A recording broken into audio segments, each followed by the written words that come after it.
Hello friends, நீ நான் காதல் அடுத்து வர எபிசோடில் என்ன நடக்கலாம் அப்படிங்கிறத பற்றி பார்க்கலாம். இன்றைக்கான எபிசோட்டும் ரொம்ப இன்ட்ரெஸ்டிங்கான ஃபன் கலாட்டா எபிசோடாக இருந்துச்சு. அபி சந்தர்ப்பம் கிடைக்கும் போதெல்லாம் மெண்டல் குரூப்பை அடித்து ஓட விட்டுக்கிட்டு இருக்காங்க. ஒரு பக்கத்து சுந்தரி, இன்னொரு பக்கத்து முரளின்னு சொல்லி ரெண்டு பேர்த்தையும் அபி ஒத்தாளாக இருந்து கதற விட்டுக்கிட்டு இருக்காங்க அப்படின்னே சொல்லலாம். இப்போ சுந்தரி கிட்ட பார்த்தோம்னா அனு ப்ரெக்னெண்ட்டாக இருக்காங்கன்னு சொன்னதுமே சுந்தரியால் ஒன்றுமே பண்ண முடியல.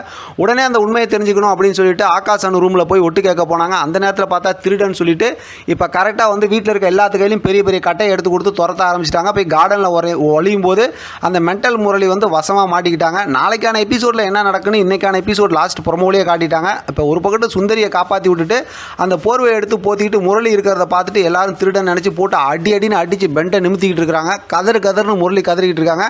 நாளைக்கு கடைசியில் பார்க்கும்போது ஏதாவது ஒரு காரணத்தை சொல்லி முரளி தப்பிச்சிருவாங்க அப்படிங்கிறது நமக்கு தெரிஞ்சது தான். ஆனால் வாங்கின அடி ஒன்றும் பண்ண முடியாது. அதனால் பிடிச்சி வெளுன்னு வெளுத்து விட்ருவாங்க, பெண்டை நிமித்தி விட்ருவாங்கன்னு வச்சுக்கலாம். ஆனால் அடித்து மண்டையெல்லாம் உடச்சி நல்லா கை காலெலாம் உடச்சி போட்டாங்கன்னா இனிமே நல்லாயிருக்கும். ஏன்னா இன்றைக்கான எபிசோடில் கூட பார்த்தோம்னா ராகவ் அபிகிட்ட பேசும்போது நான் உன்னை அந்த அளவுக்கு விரும்பினேன், ஆனால் அப்படி நம்பிக்கை வச்சிருக்க ஒருத்தவங்க துரோகம் பண்ணும்போது அந்த விஷயத்தை மறக்க முடியலன்னு சொன்னாங்க. அதனால் அபி ரொம்ப எமோஷனல் ஆகிட்டாங்க. அதனால் நாளைக்கான எபிசோடில் கன்ஃபார்மாக பார்த்தோம்னா அந்த சங்கர் முரளியோட அந்த கூட இருக்க ஃப்ரெண்டு வக்கீல் இருக்காங்கல்ல, அவங்க சம்மந்தமாக ஏதோ ஒரு விஷயத்தை அபி கண்டுபிடிக்க தான் போகிறாங்க. ஏன்னா நாளைக்கு அந்த அப்படிப்பட்ட ஒரு சஸ்பென்ஸை கொடுத்தா தான் ஸ்டோரியே இன்ட்ரெஸ்டிங்காக இருக்கும்.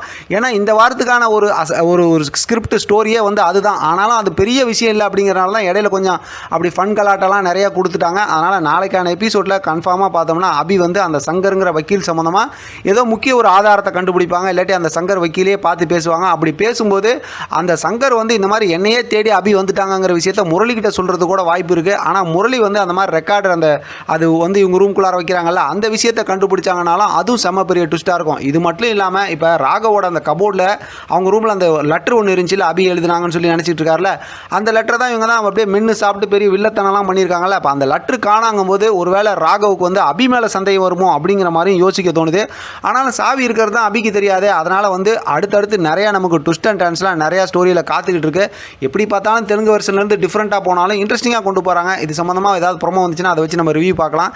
இதை பற்றின உங்களோட கருத்து கமெண்ட் பாக்ஸில் தெரியப்படுத்துங்க. தொடர்ந்து ஆதரவு கொடுங்க. தேங்க்யூ ஃப்ரெண்ட், தேங்க்ஸ் ஃபார் வாட்சிங்.